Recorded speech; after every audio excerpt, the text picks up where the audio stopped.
This is Mary Yaksh. I'm going to answer some of your questions from the forum. I must say, these are really fantastic questions. I just have to do my best and see if I can help you in some way or another. So first of all, I want to go to Holly Wilcox. She writes, "It's not that my heart is numb, but it seems to feel too much. How can I begin to climb out of this hole that I've been living in for years now?" So some of the others have also written something similar, that their heart just feels too much. It's not that their heart is numb, or maybe it's numb at times, but at other times it's just too sensitive. Well, I think in general it's better to be too sensitive than to be numb. On the other hand, it's very important to find a sense of equanimity. In classical Buddhism, there's a wonderful teaching that I really love, and it's called the Four Noble Abodes. The first one is loving kindness, the second one is compassion, the third one is gladness, and the fourth one is equanimity. And so they're called noble abodes because when we inhabit them fully, the natural human nobility emerges. And I just want to say that the last one is equanimity, which is peacefulness. That is, without these highs and lows, without the kind of sense of now my heart is feeling too much, now it's feeling nothing at all. So it's at the end of these four great teachings and great practices, because equanimity is something that emerges from the practice of loving kindness and from the practice of compassion. So be patient, and I think you'll find that with this very simple loving kindness practice that I've given you, you will actually begin to find a middle ground, a ground of peacefulness, where you can be open but not overwhelmed. So I hope that helps you.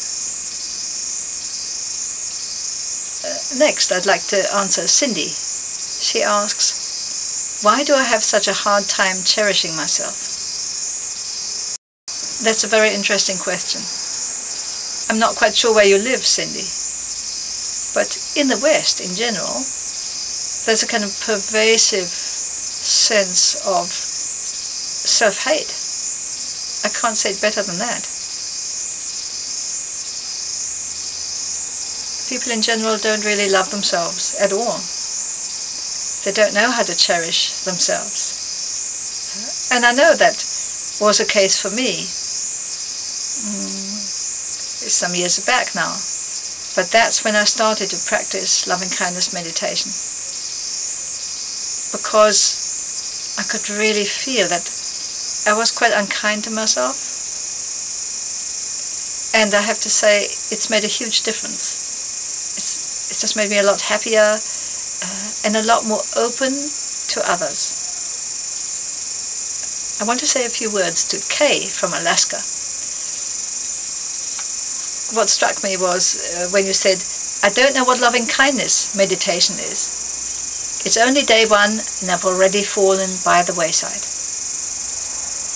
Well, why don't you give yourself a little more time? Because when you say that, it tells me one thing immediately, that you have very little self-love. Because to love ourselves means to be patient, to accept that we don't always get it right, and that we're not always fast, and that some things need time. So we'll be talking about metta meditation throughout the whole week. So just want to say to you, Kay, all you need to do at this stage is just to try this very, very simple practice. So silently, without words, breathe in and cherish yourself. Just a feeling. Breathe out and cherish all beings. It's very simple. but it's beautiful. And don't worry if you don't feel anything. You know, this is not an exercise in emotions. It's really like sowing seeds of kindness. Each time we practice this meditation, something happens within us. Deep down, we don't even notice it. But in time, those around you will notice that you pay tender regard to them in a way you haven't been able to before. It's okay. Hang in there. It's all right. Jen asks about the metta practice that I gave you. You know, breathing in, I cherish myself. And she asks whether you recite the words. But my sense is to do it silently, you know, without words. Just direct your loving energy in the in-breath to yourself and on the out-breath to all beings. I know that it's a little difficult at first to get the hang of this. As we go along, I'll give you some more tips. But for now, just breathe in.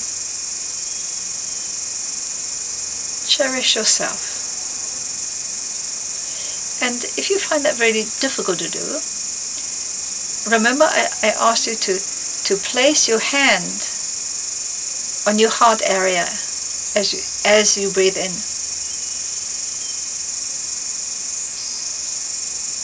It's much easier.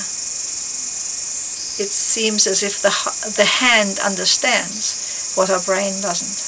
So now I've got a question from 3 people, and the question is a bit similar, so I'll try and give one answer to 3 people. So this is Bridge Sane, Chetan and Mary. Please do excuse me if I don't say your name correctly. I really apologize for that, but there are some names I'm unfamiliar with, so I'm just doing my best. And maybe in the forum you can kind of write a phonetics and tell me exactly how to pronounce your name.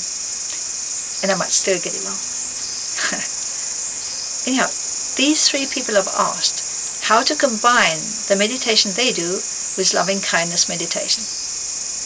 And now this is something that I also, of course, teach my Zen students, because metta, or loving kindness meditation, is an ancient Buddhist practice. But the Zen tradition hasn't really taken it up, or not as much as it could. So in our Zen tradition we have a variety of practices.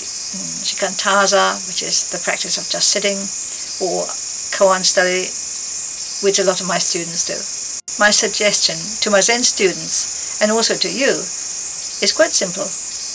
Just spend the first 5 minutes of whatever time you usually dedicate to your meditation practice, and use that for the simple loving kindness practice of cherishing yourself and all beings. Then you continue with your ordinary practice.